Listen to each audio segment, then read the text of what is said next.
После введения санкций против России темпы инфляции, как известно, выросли, что не могло не сказаться и на Абхазии. На прилавках практически не осталось продуктов, которые не взлетели бы в цене. На этом фоне многие поставщики и продавцы резко повысили стоимость товаров, даже в тех случаях, когда их цена не зависела от курса доллара. Правительство Абхазии выработало меры государственной поддержки, направленные на регулирование цен на основные виды продовольственных товаров.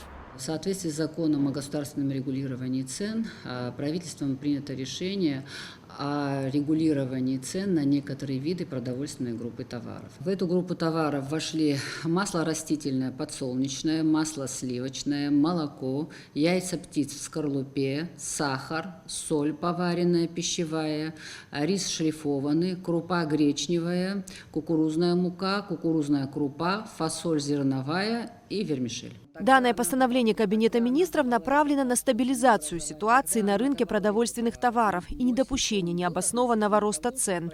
Контроль за его исполнением возложен на Министерство экономики и Управление экономической безопасности и противодействия коррупции МВД Республики. Метод регулирования, используемый в рамках данного постановления правительства, это определение предельного значения наценки как в оптовой, так и в розничной сети. Предельный уровень наценки при оптовой реализации установлен в размере 10% от таможенной стоимости, в розничной сети в размере 12% от оптовых цен.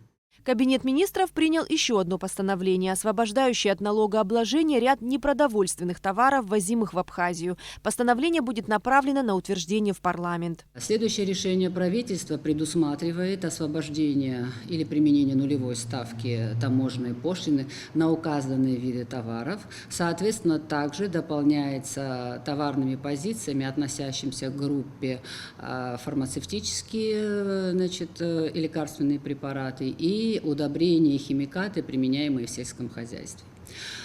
Также Кабинет министров в рамках своей компетенции принял решение о дополнении перечня сырья и материалов, ввоз в республику которых освобождается от уплаты налога на добавленную стоимость.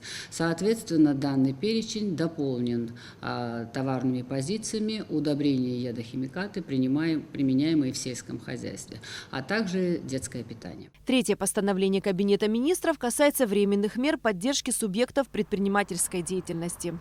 Эсма Голанзе, Давид Давидзба, Абхазское телевидение.